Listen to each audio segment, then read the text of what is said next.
Naalarma ang mga tiga Sitio Abibling sa Ligao City, Albay sa sunog na nangyari sa kanilang lugar nitong April 27. Kasi malayo po dito yung bumbero. Tumawag na lang po ako sa mga kapitbahay para humingi ng tulong.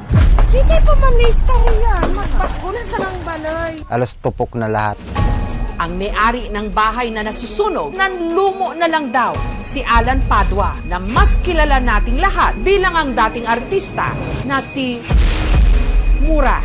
Sa tagal mong nagtrabaho din na pinaghirapan mo rin to, hindi mo alam, ganito lang din mangyayari ulit. Kasi pang tatlong namin sunog to kalungkot lang kasi bigla rin siyang nawala. Nasunog yung bahay namin ngayon. Isa na namang malaking pagsubok ang hinaharap ngayon ni Mura. Hindi ko alam. Yun ang masakit. Kasi hindi ko alam kung saan ako mag-uumpisa. Bakit kasi nangyayari to sa amin Kung pwede lang, magpahinga na lang ang din ako. Tuloy-tuloy yung pagpahinga ng buhay ko din.